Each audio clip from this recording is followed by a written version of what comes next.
Hello good people and welcome back to Level Up Your Chess ELO. Have a look at this position. Bobby plays as white here. And he plays knight to d5, threatening to take on e7 and attacking this.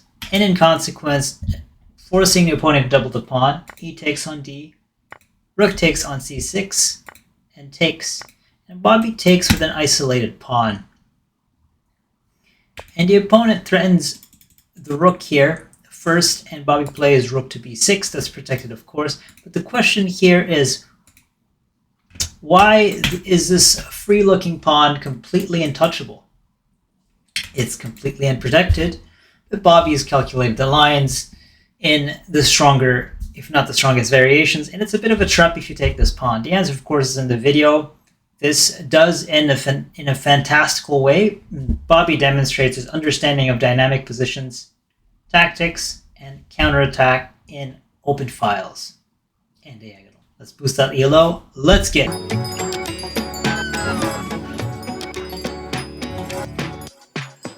Round one, fight! So this game took place during the US Chess Championship in 1957 in New York, US of A. Bobby plays as white against James T. Sherwin, who's an international master at peak.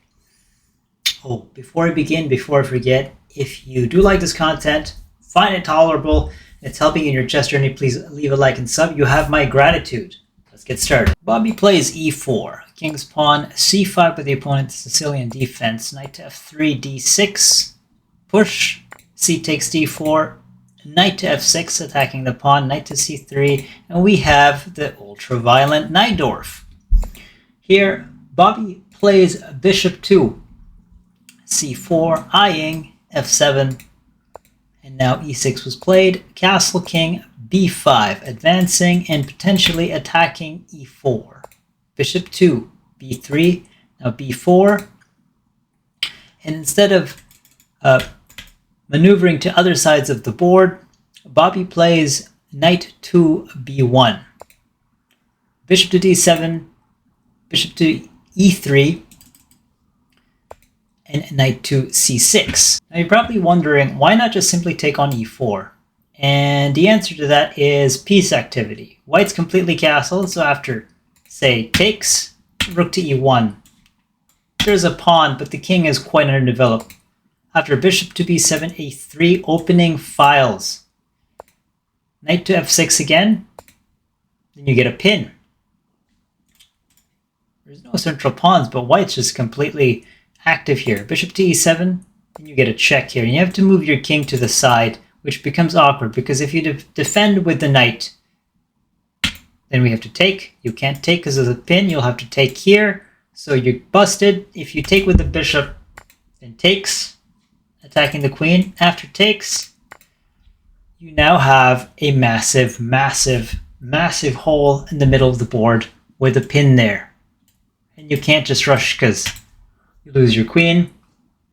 And all other variations are extremely hostile to the health of your king and the survival of your king. So that's not what was played. Instead, we go back, knight to b1, develop, knight to c6, and we have f3, now defending the pawn. Bishop to e7, c3. Takes first. This is concrete. Knight takes on c3. Castle king now. We have rook to c1, securing the file first. And now queen to b8, and we have the position at the beginning of the video, knight to b5. Of course, reviewing the ideas here, the idea is to force black into double pawning. Having a double pawn by attacking this and also attacking this consequently, or in tandem. E takes on d, rook takes on c6, d takes, and takes. And now I ask you guys the question again. This is now a completely hanging pawn, but the position is so dynamic that Bobby, of course, has that pawn poisoned and completely protected. Why can't, because the move was played was queen to b5, why can't black just take that? Because after knight takes here, What is the intermezzo tactic? The answer in 3, 2, and 1. I want you guys to notice that this is protected and attacked by 2 of white's pieces. So bishop to d5 earns this piece, and easily. Because after trying to eliminate one of the attackers here, bishop to d4, and this is still attacked, after you move there, you either give up the knight or the exchange, because your queen gets attacked. After the move, then now white has a dominant position. Pawn plus up the exchange. So that's not what was played. Attacking the rook first. But Bobby is too clever. He's going to secure the rook on the 6th rank. Rook to b6, attacking the queen. Queen goes there. And now centralizing both bishops. Bishop to d4.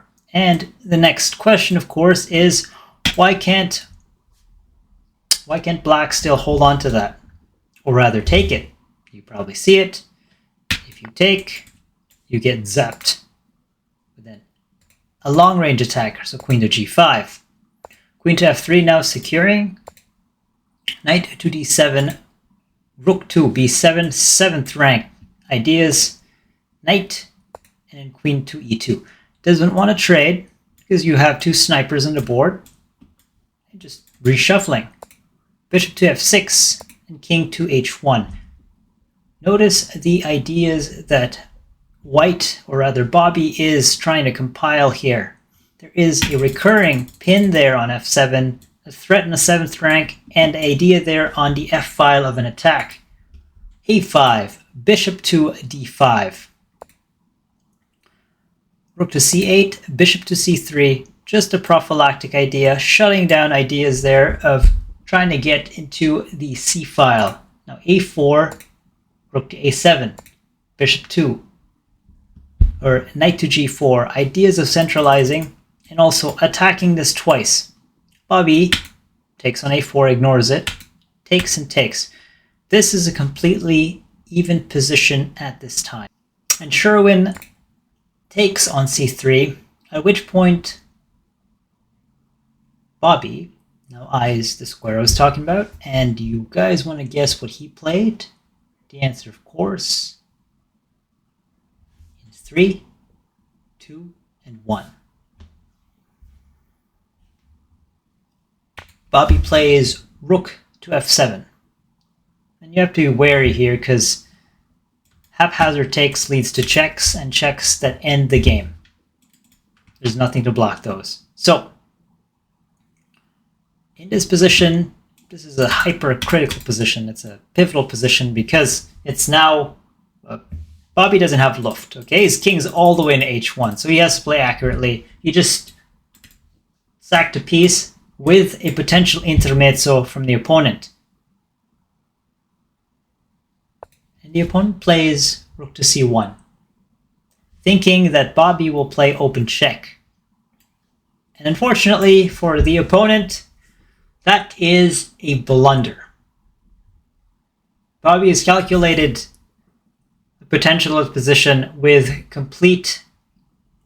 he's completely meticulous. He calculated it, and he plays the right move because this is actually done for black. You guys want to guess what Bobby played?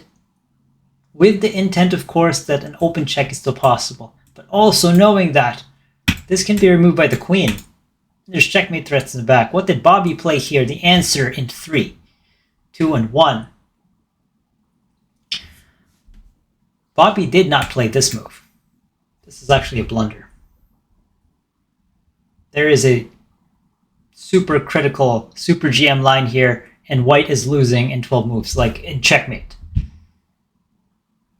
King only needs to move to the side. And after bishop defends here, because mind you, this is completely frozen, right?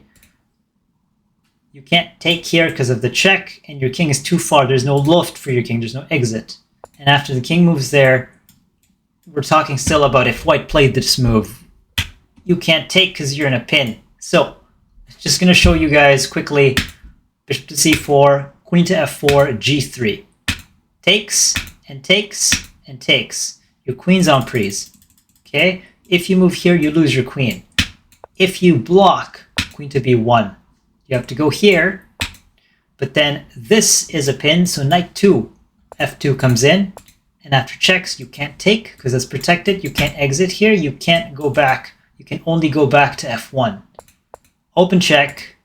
You block. Everywhere is the road to complete checkmate. So, rook to c1 check. That's actually blunderous. It ends the game for black. And white has to play the correct move, and the correct move is queen to f1. Sorry for delaying the correct move, but that's the correct move. You support the back rank, and if takes and takes, let's just look at that. If takes, there's an open check. If queen takes, you have an intermezzo check, and now you're up the exchange completely. Completely. After bishop to f1, I have a bad or a great feeling that Mr. Sherwin kind of knew that deep down he's going to lose the game because of just one tempting check. So he plays h5. But now queen takes. So let's just go through that. With this open check, if black takes and you have rook to f1, open check, this can't be removed now. And after that, you're simply up another rook. Just simply. Yeah, so h5 takes. Queen tries to do a checkmate business, but it's too late. Check first. What do? The king will be encased in horrible, horrible way in that rank. So king side steps to h7. Now h3 preventing the checkmate. Queen to g3 just takes. And after that, bishop to e6. Threatening all sorts of insane and nasty threats. And the game is just done. Insane. This is when chess becomes so difficult because you have to be so accurate and one move just changes it all. Anyways, guys, I hope you guys got something out of that. I know I did. I'll see you guys later. Double peace.